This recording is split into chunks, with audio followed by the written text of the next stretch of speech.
By the end of this video, you're going to understand a communication style that, when used correctly, can completely flip attraction dynamics. Instead of chasing, you'll be the one being pursued. That style is called impudence. So, what is impudence? Impudence is bold familiarity. It's controlled audacity. It's speaking and acting with confidence that slightly ignores social caution without crossing into disrespect.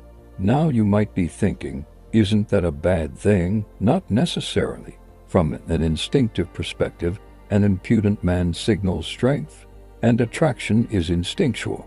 It isn't built on logic, modern politeness rules, or moral arguments. Attraction is biological.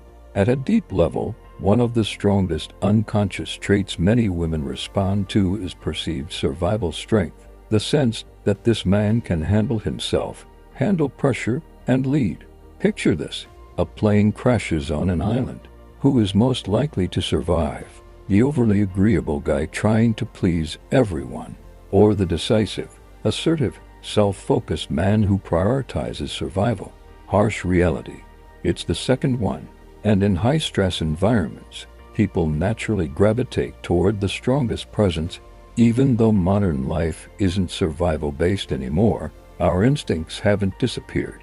That's why boldness still works. I'm not telling you to become reckless or cruel. I'm telling you to stop being overly cautious and approval-seeking. Impudence, when done correctly, is controlled boldness expressed through speech, and it has 4 core elements.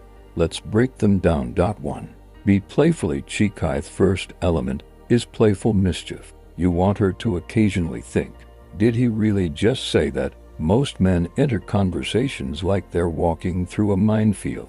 Careful, neutral, overly polite, predictable. Predictability kills attraction. Women are used to formal, cautious interactions. When you break that pattern slightly, you snap her out of autopilot. For example, instead of complimenting her the way every other guy does, you might say, "You'd actually look interesting with darker hair." She didn't ask for your opinion. That's the point. You're introducing a small shock. It's not rude. It's not insulting. But it's unexpected. And unexpected creates emotional engagement. When you do this, you signal familiarity before it's earned. That subtle boundary push creates tension, and tension creates intrigue. Most men are too neutral. They avoid disagreement. They soften everything. Neutrality is safe, but safe is rarely exciting. If you disagree with her, say it directly, calmly. Confidently. Don't rush to soften your stance just to avoid friction. Strong opinions, delivered calmly, command attention. Boldness is universally attractive, not arrogance, not aggression. Boldness means you act without overanalyzing the outcome. You speak without obsessing over how you'll be judged. If you hesitate constantly, you communicate fear of consequences. If you act decisively, you communicate internal security. Let's say you catch her glancing at you. Instead of pretending you didn't notice, you say, "I just caught you staring." That's bold. It creates a moment. It shifts the dynamic. It makes her emotionally react instead of passively observing. Boldness sets the tone early.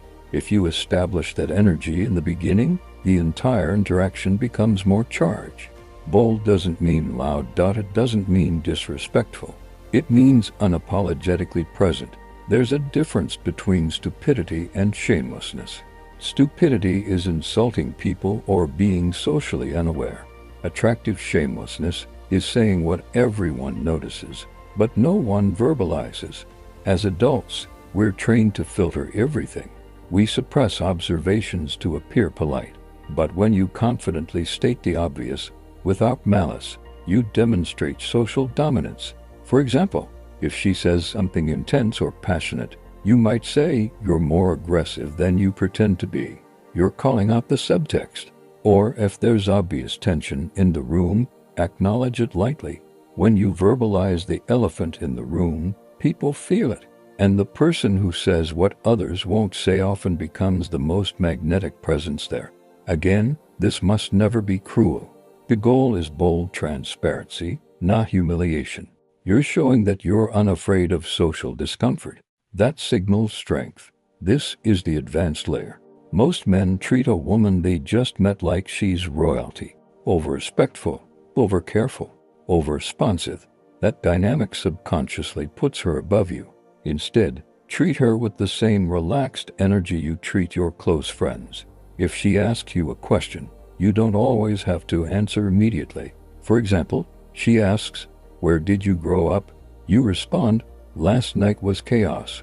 You ignored her question intentionally. Later, you circle back and answer it. What happened? You showed that the conversation isn't controlled by her prompts. It's fluid, unpredictable, non-linear. This creates mystery. It also subtly signals that you aren't performing for her approval. You're participating, not auditioning. That slight unpredictability makes her lean in. It creates small emotional gaps, and attraction grows in emotional gaps. The key principle is a little cheekiness, a little boldness, a little shameless honesty, a little unpredictability blend. Never cruel, never desperate, never overdone. When you combine these elements, you communicate something powerful. I'm comfortable. I'm not intimidated. I'm not chasing. And that energy shifts everything. Because when a woman feels she has to win your attention, instead of the other way around, the dynamic changes. You stop seeking validation. You become the challenge. Apply this intelligently. Moderate it. Calibrate it. If you do, you'll start noticing a different reaction. More engagement, more tension, more curiosity. And that's when you realize attraction isn't about pleasing. It's about presence. That's it for this one. I'll see you in the next video.